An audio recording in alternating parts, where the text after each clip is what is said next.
Hello everyone, this is my Sukamon deck profile. This is the deck I took to regionals, and I'm gonna be honest, I was not doing a lot.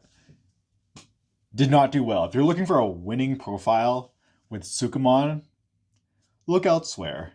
I'm gonna get through this deck profile pretty quickly, so if you have any questions about how to play the deck or how to pilot Sukamon, let me know. But let's get through this. The main problem with the deck, it doesn't do a lot. That was kind of the problem. It did a lot of funny things, which was the point. I was going to play rocks, but I wanted to play a deck that was a little bit more fun. I was going to be working later that night, so I was like, I want to play Sukamon. And do I regret it? Not really.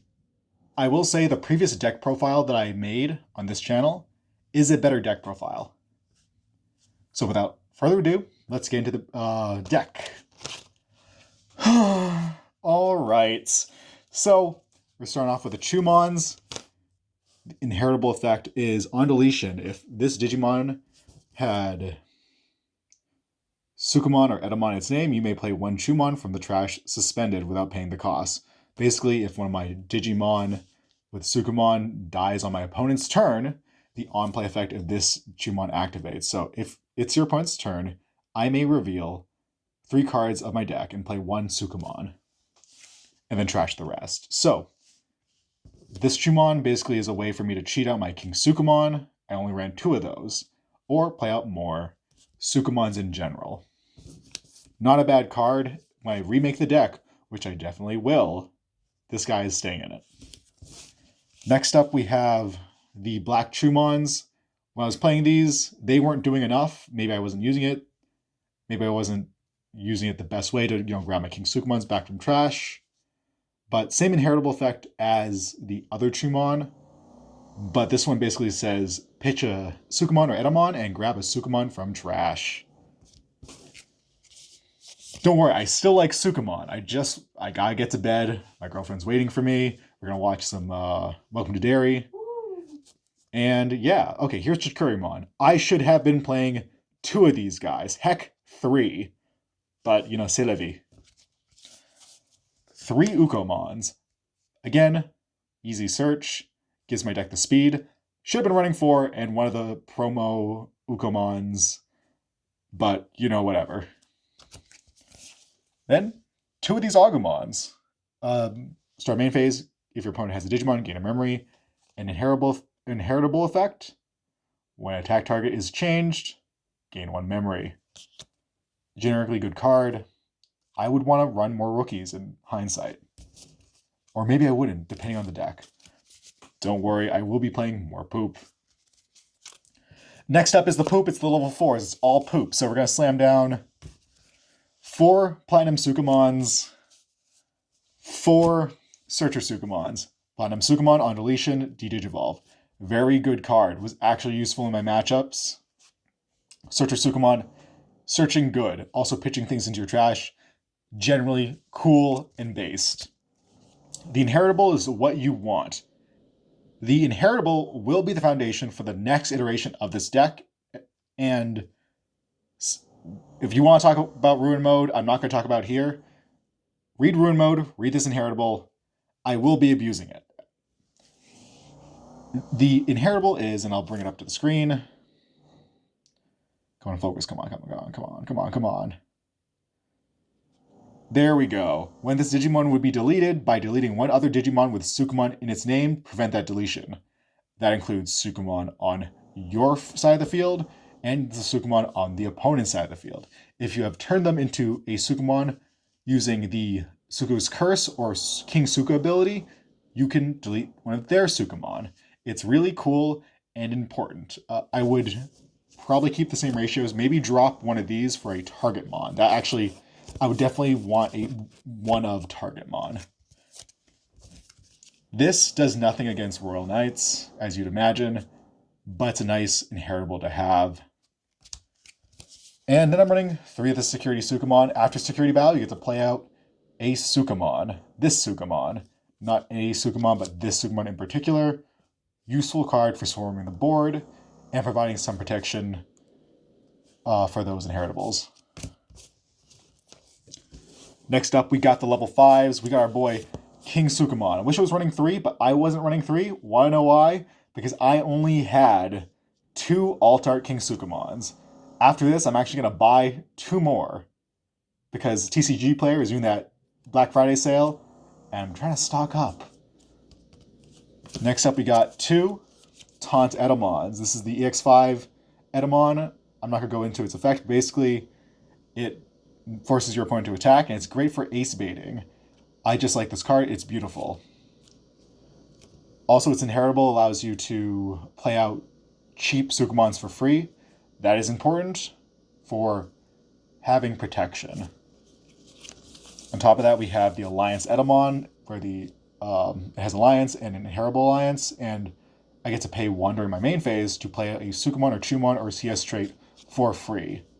Card good for swarming the board, gives Sukamon that aggression. And then finally, I am playing a 1 of tech of Sukamon. Generally, you're going to have a lot of level 4s on the board, if they don't Crimson Blaze you or something like that. With Sukamon, I'm able to give some protection to my level 4s over my level 4 because protection to Digimon effects is super important. And the problem with Sukamon is a lot of times it's kind of vulnerable to Digivolve, DP reduction. Deletion, a little less so, but Sukamon gives it a little bit of protection. That said, I'd probably want to run a King Sukamon instead, but that's okay. In the comments, please ask me about matchups. I just want to get through this deck profile because I have some really fun deck profiles I want to share with you guys. And, I'd love to talk about how to play Sukamon. I do consider myself a Sukamon master. I just maybe misbuilt. It wasn't like a really misplay day for me at regionals. I played my best and realized, oh, this deck isn't doing enough. Like a lot of the bottom end, for example, isn't doing too much. Like, for example, the rookies. But that's okay. We learn. It's cool. But with the level 4s and 5s, they give me a lot of aggression. So I wish the top end reflected that. Metal Etemon. Metal Etemon is Tamer Hate. Very important. On play when Digivolving. I get to delete one of my opponent's play cost 3 or lower Digimon or Tamers. This is then increased by the amount of Etemon or Sukamon in my trash. So if I have 2 Sukamon in my trash, I get to kill a Tamer 5 cost or lower. Because 3 plus 2. Love this card. Also love this art. The main problem I found with this card was it was a little bit too slow. I got absolutely dunked on by Crosshearts, and getting rid of their Tamers did not matter. Next up, we got Craniumon. I was running 2 Craniumon. This is a pretty good card for deleting small bodies, but in hindsight, I would not run 2 of them. This is a 1 of because it's just not aggressive enough, in my opinion. It does provide some protection to the field. But honestly, I'd much rather be running something like Dynasmon. Next up, we have a tech card, which I like, could have been better. I just really like Justimon Blitzarm with Alliance. It did come in handy here and there.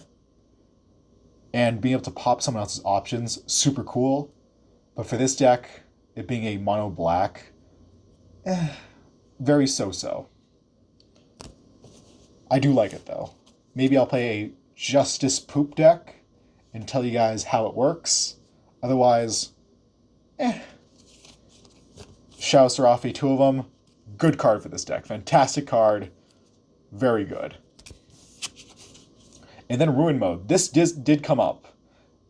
I don't want to talk about it right here, but actually I'll talk about it. So, the ability of Ruin Mode is end of attack, delete this Digimon, and one of your opponent's Digimon, and recovery +1. Then if I have a Tamer in play, I can hatch a Digi-Egg in the empty space in the breeding area. I don't have to delete Ruin Mode. Like, the condition of deleting opponent's Digimon and recovering 1 is not conditional on Shine Greymon's deletion. So if you can prevent the deletion of Shine Greymon Ruin Mode, let's say with the Sukamon effect, the Sukamon Inheritable effect, you can keep on swinging. Keep on swinging. It's really cool, and I will be leaning into that a lot more. All right, let's go through the tamers. Analog Youth. For those of you playing the game, this is good. This is good for Sukamon. Puts things in the trash and helps you gain a little bit of memory and also search. Good card. Izzy. Hints security sometimes steals turn. This did come up twice, surprisingly. And that was awesome. Otherwise, it helps you manipulate the top of your deck a little bit, which is always fun. Tie gives a little bit of draw power and a little bit of DP. Both are memory setters. You want them. Where's the deck box? Dave, did you see where I put the deck? It's white somewhere. I show them the eggs. I want to show them my terrible choice in eggs. Hang on. Give me a second. Yeah, it's somewhere. Anyway, maybe it's over here. Oh. Thank you. All right, so we got Laplace's Demon as a 1 of tech. Card good, card funny, but maybe not great for this deck. Unless I'm trying to bait out an ace. I wasn't playing aggressive enough aces. I still like it, though. Really funny. That was like the idea behind this deck. Rather than being a highly competitive deck, I was trying to make it as competitive as possible. But a lot of the choices that I made when building it were, this would be really funny. And that doesn't win games. And you just have to sit down and ask yourself, do I want to win or do I want to be funny?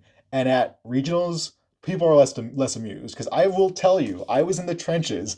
We had to be separated from the players who are actually doing well and the players that were doing poorly. That's really funny. Thank you. No, because what happened was the venue, the card shop where I played, it was really small. So they had actually made a deal with the Mexican restaurant next door to use some of their tables. And the good players got to play in the store. The bad players were sentenced to the gulag that was the Mexican restaurant, which had restaurant ambiance, lighting, and music. It was kind of a vibe, actually, and I would want to play there again. But I stayed in the Mexican restaurant the entirety of the tournament. You were so bad they banished you to another building? Yes. Yes. I did not do the worst, though. I did not do the worst. Yeah, but you stayed in the building the whole time. I stayed in the yes, the Mexican, thank you. Anyway, moving on, Suga's Curse. I want to run 2 of these. I only ran 1, it did come up, it was good. I will say I did play like an Omnimon player, where it's generally favorable for me to be playing Sukamon because of the name change. But smart Omnimon players will just wait it out. And unfortunately, the deck does not have enough aggression to really capitalize on it. Like, for example, I don't have enough DP reduction. And don't worry, I will change that. Next up is 1 of Black Scramble. Card good, card good. Let's see, I was running 2 sepia memory boosts. No need for explanation. Searching good, memory good. I was running 2 Congo. Again, not very aggressive. My deck is already kind of defensive. Playing an option like Congo is good, but only if I have the firepower behind it. Didn't have that, but don't worry. Next time I'll actually be, bringing the fire. Because I know I did wrong, and I'm working on 2 different poop builds. And finally, Cootie's Kick. Security effect is reveal top 3 cards of my deck, and I can play 1 black Digimon card with a play cost of 3 or less among them. This is good for the Chumon effect, the one that plays out Sukamons, and this is also good for, just playing out smaller Sukamons. But the main effect when on my turn is if I have a black tamer in play, I can reduce the cost by 1, so I can just pay 1 to give one of my Sukamons unblockable, or Etemons unblockable, and on deletion, gain 3 memory. So it's a cool way to cheat out memory. I would not get rid of Cootie's Kick if I were playing like an aggressive Sukamon build. So obviously gotta go back to the lab. Let's talk about the eggs. There's a lot of reboot in this deck, so maybe you'll understand what I was going for. I did get enough draws, just didn't have enough sauce. I ran 2 of these. I think I moved one of them out of this sleeve right here. But I was running 2 of the redirect Koromons, where if an attack targets change, I draw 1. Card good. Then I was running the Kyokomon, where when a Digimon becomes unsuspended, so for example, during the unsuspend phase of your opponent's turn, let's say I reboot or something, I get to draw 1. Or if they have a Digimon and they unsuspend, I get to draw 1. Pretty consistent draws from this, honestly. You know, it might run it again, might not. Honestly, I'm thinking of running a yellow base, but that's my Sukamon Regionals deck profile. It was not good, but I will not stop playing poop. He'll get there. It'll get good. Eventually.